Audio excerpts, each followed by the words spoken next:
If your boss at work is a woman, there are a couple of things that you have to keep in mind. And if your boss is a woman who's either currently sleeping with somebody high up in the company or she has slept her way up the ladder, so to speak, then this message is especially for you. And before I get into this, please, let's not pretend that this never happens and that women never sleep their way into positions where they don't belong. You know it and I know it. It happens more often than what any of us would like to admit. Now, first of all, I will always be the first one to tell you that as a man, it is your duty to be the best at whatever job it is that you do. If you're a salesman at work, you have to be the best salesman. If you're a technician or whatever else it is that you do, you make sure that you're the best, regardless of who you report to. Now, with that being said, let's get into it. Number one, how she feels about you is all that matters. Not your performance, not your work ethics, not your experience, not your expertise, or whatever other rational metric that you thought of. None of those matter. How long you will have a job will only depend on how you make her feel. Now, the good news is that women, in general, are far more susceptible to confirmation bias than men. So if she hired you, you're starting out with a relationship that is 100% in good standing. The bad news is that it's downhill from there. But you can control the speed at which that relationship deteriorates, okay? So now we have to ask the question, what are the types of things that will deteriorate your relationship with your female boss? Number one, correcting your boss when she makes a mistake, pointing out that an idea or a project or a procedure that she wants to implement at work won't work, or that it will have a negative impact on the success of the business. This is not a good idea. It doesn't matter how bizarre some of her ideas or instructions may sound.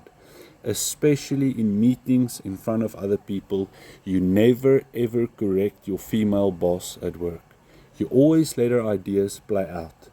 She has to realize on her own that it was a bad idea. The moment that you point out something's wrong, you have just deducted points from your relationship with your female boss, and you are now one step closer to being on your way out. So never ever do that. Other things that will eat away at your relationship with your female boss are disagreements on moral issues.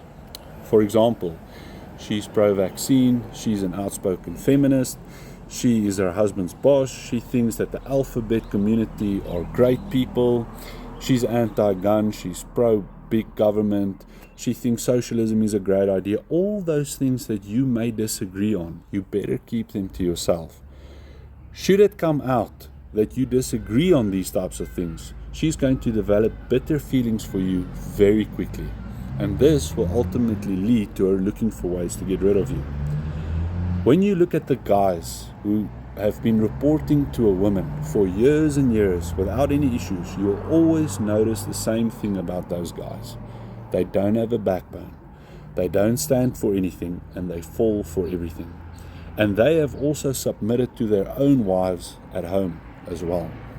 So now you come along with an opinion on something, you're going to make yourself a target. To your female boss, your past accomplishments mean absolutely nothing. Men tend to remember what people have done for them in the past. And with men, years of dedication, sacrifice, and hard work will carry you very far on the days, months, or even years that you're not able to step up. Your female boss only remembers the good that she did for you and the bad things that you did to her. Any good that you've done for her or the company is immediately forgotten. And so is anything bad that she may have done to you.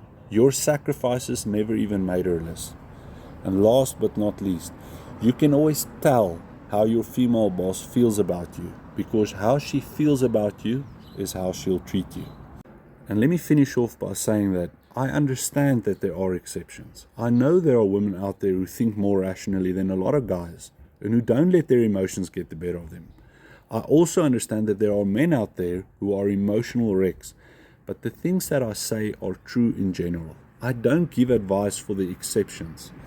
I've been working for 22 years. I've reported to 4 women in that time. and this has always been the case.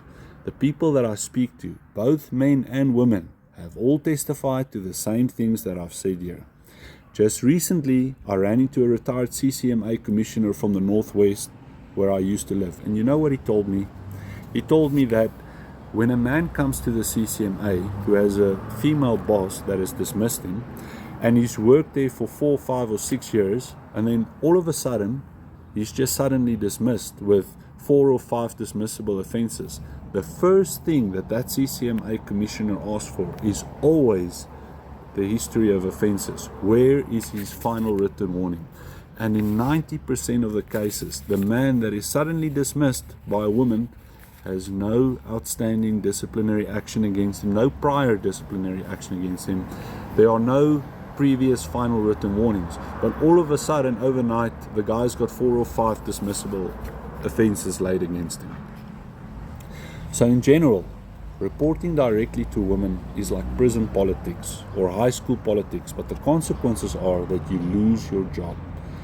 Now, despite the world trying their best to convince you otherwise, there are in fact major differences between men and women. And pretending like those differences do not exist will only hinder your understanding of people and your success. So don't be stupid.